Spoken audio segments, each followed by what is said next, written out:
मध्य प्रदेश में आगामी विधानसभा चुनाव की आहट के चलते तमाम सारे राजनीतिक, गैर राजनीतिक दल और सामाजिक संगठन अपनी अपनी तैयारी में लगे हुए हैं। ग्वालियर चंबल अंचल में ओबीसी और SC/ST वर्ग के नेता समाज को एकजुट करने में लगे हैं। हाल ही में कांग्रेस को छोड़ चुके पूर्व जिला पंचायत सदस्य शत्रुघ्न यादव उर्फ पप्पन पहलवान, जो कि पिछले 40 सालों से कांग्रेस में रहे थे, वे अब ओबीसी, SC/ST और तमाम सामाजिक वर्गों के साथ सामंजस्य बनाकर अपनी चुनावी रणनीति को तैयार कर रहे हैं। पप्पन यादव ने पिछड़े वर्ग को साधने और आगामी चुनाव में पिछड़े वर्ग को अधिक से अधिक प्रतिनिधित्व देने पिछड़ा वर्ग संगोष्ठी एवं मंथन का आयोजन किया।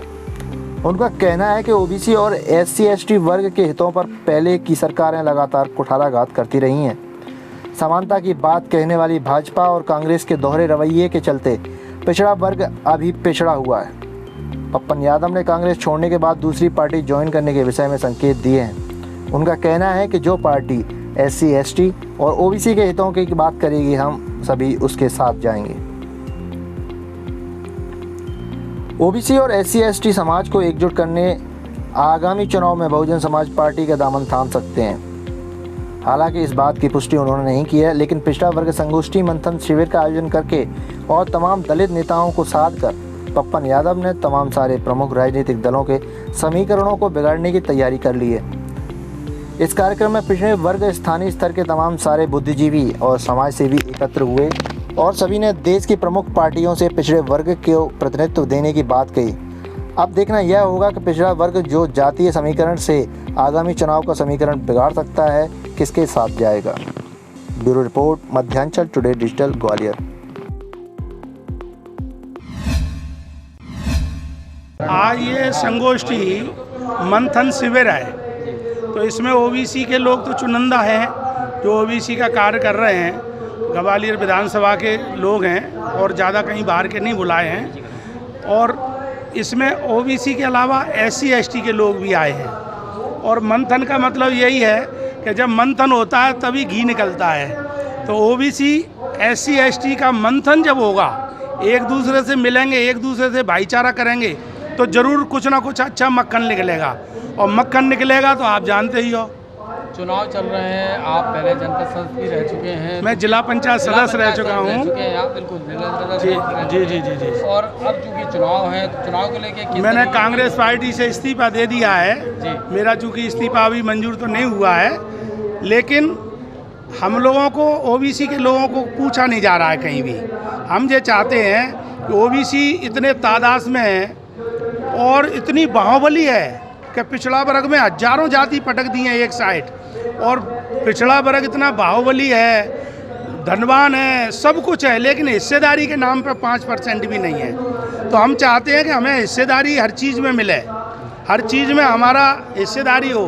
ओबीसी के लोगों को अगर नहीं पूछा जाएगा, एक बाबा है, वो बाबा एक बहुत विद्वान बाबा हैं, सूरदास हैं, उनको बहुत पिछड़े वर्ग के लोग पूछते हैं और वो मंच से बोलते हैं कि मरे मुलायम काशी राम, प्रेम से बोलो जय सिया राम। और हमारे ओबीसी के लोग सब तालियां पीट रहे हैं। उनको यही ज्ञान नहीं है कि हमारे काशी राम, माननीय काशी राम जी ने ओबीसी ST के लिए क्या किया है, मुलायम सिंह जी ने क्या किया है, सारा कुछ उन्हीं लोगों ने किया है। उन्हीं को तुम मुर्दाबाद बुलवा रहे हो, मरे मुलायम काशी राम और प्रेम से बोलो जय सिया राम। ये क्या मतलब है? हमारे ओबीसी के कांग्रेस में थे, कांग्रेस ने आपको सपोर्ट नहीं कांग्रेस किया। कौन सी पार्टी में जाने कांग्रेस और बीजेपी ओबीसी का बिल्कुल भला नहीं करना चाहती है। ओबीसी के लिए, एकमात्र के लिए, चाहे प्रदेश अध्यक्ष बना दो, चाहे मुख्यमंत्री बना दो, नाम के लिए जरूर कर सकती है, लेकिन ओबीसी के लिए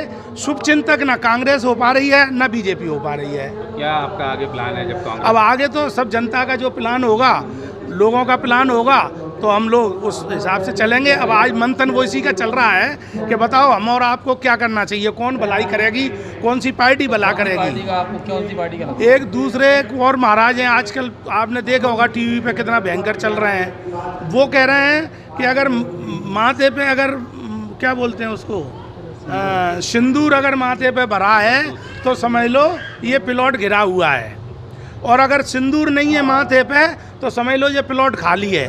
आप बताओ, माँ बहनों के लिए ऐसे शब्द जे बेटियों के लिए महाराज बोल रहे हैं, और महाराज के यहाँ भीड़ हमारी जनसंख्या बैठी है कौन की, ओबीसी एसटी की लोगों की।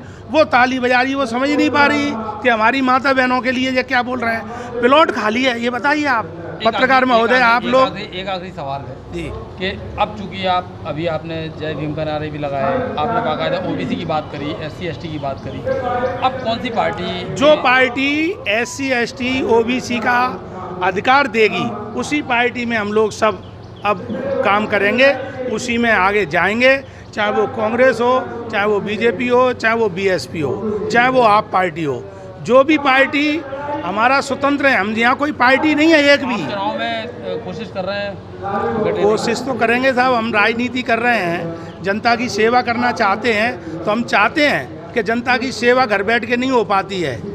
सेवा तो तभी हो पाएगी तब विधानसभा में पहुंचेंगे, तब हम अपने लोगों के हक अधिकार की लड़ाई लड़ सकते हैं।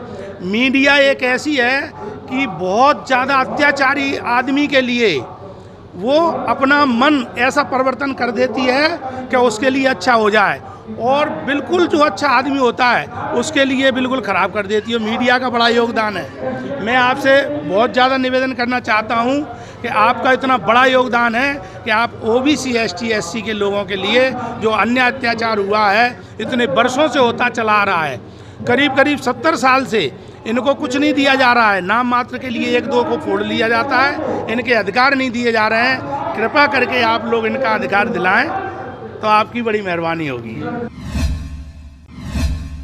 अरे आओ ना आज पिछड़ा वर्ग की संगोष्ठी का आयोजन किया जा रहा है, किस कारण से, क्या इसमें जो मत रखा गया है, किस तरीके से लोगों को एक करने की कोशिश की जा रही है, जी बताएं। मित्रों, आज की जो संगोष्ठी रखी गई है, ये देश की 60% से ज़्यादा आबादी जो पिछड़े वर्ग की है और उसको हक अधिकार जो संख्या के अनुसार मिलना चाहिए था वो उससे वंचित रखा गया है। और वंचित इसलिए रखा गया है कि यदि उसमें चेतना आ गई तो निश्चित तौर पे वो यहाँ का हुक्मरान बन सकता है। हुक्मरान बनने से उसको वंचित करने के लिए इस समाज को धार्मिकता की ओर मोड़ दिया गया है। देश स्वतंत्र हुआ तो चालाक लोग समझ में आ गई कि इस देश के अंदर वोट से सरकार बनेगी और जिनके वोट ज़्यादा होंगे वो राजा बनेगा, तो निश्चित तौर पर देश में एक परिवर्तन आएगा। तो उन चालाक लोगों ने मंदिर के दरवाजे पिछड़ा वर्ग और अन्य एससी एसटी ओबीसी के लिए खोल दिए, लेकिन खुद छोड़ के उन्होंने संविधान पढ़ना, शिक्षा के ऊपर ध्यान करना और सत्ता देश की जो व्यवस्था है उस व्यवस्था पर कब्जा किया। हमारे लोग 85% के लोग धार्मिकता में, कांवड़ यात्रा के अंदर, तरह तरह के धार्मिक अनुष्ठान के अंदर ही व्यस्त हो गए और इसलिए हम आगे नहीं बढ़ पाए। तो उनमें जागृति पैदा करने, शिक्षा के प्रति उनमें जागरूकता पैदा करने, भाईचारा लाने के लिए, देश को संपन्न बनाने के लिए, देश को संविधानमय बनाने के लिए, संविधान आज हमारा खतरे में है और इसीलिए इतनी समस्याएं पैदा इसलिए की जा रही हैं जिसमें कि लोग धार्मिकता में ही लगे रहें और देश फिर से गुलाम हो जाए। मनुस्मृति बिना कहे लागू की जा रही है, इससे अवगत कराने के लिए प्रोग्राम रखा गया है। किसके खिलाफ? किसके खिलाफ? खिलाफ नहीं, या समाज के खिलाफ? किसके खिलाफ? ये किसी के खिलाफ नहीं है, ये देश के समर्थन में है कि अच्छा देश तब बनेगा जब देश के अंदर संविधान लागू होगा। ये देश कभी सोने की चिड़िया था, विश्वगुरु था, वो कौन सा काल था? वो काल था जब उसी काल की बातों को संविधान में सम्मिलित किया गया है, वो मौर्य काल था और यहाँ पर दुनिया के लोग पढ़ने आया करते थे। भारत का दुनिया से व्यापार होता था, ये सोने की चिड़िया तब था। भारत में सोना पहले भी बहुत नहीं था, ना आज बहुत पैदा होता है, लेकिन देश का व्यापार इतना था कि यहाँ से माल बाहर जाता था, बाहर से सोना आता था, शिक्षा का केंद्र था, दुनिया हमारे शिक्षा लेने आती थी। हमारे कुछ षड्यंत्रकारी लोगों ने जो शिक्षा, हमारे उन नालंदा जैसे विश्वविद्यालयों को जला दिया जो सालों चलते रहे, विदेशी हमारे यहाँ से किताबें ले गए, पढ़ गए, वो आगे बढ़ गए, हम पिछड़ गए। तो देश को फिर से विश्व गुरु बनाने के लिए वो तभी होगा तब देश में संविधान ईमानदारी से लागू होगा। अगर आपको हमारे वीडियो पसंद आ रहे हैं तो चैनल को सब्सक्राइब करके घंटे के बटन को दबा दीजिए ताकि आप तक सारी खबरें समय से पहुंच सकें। धन्यवाद।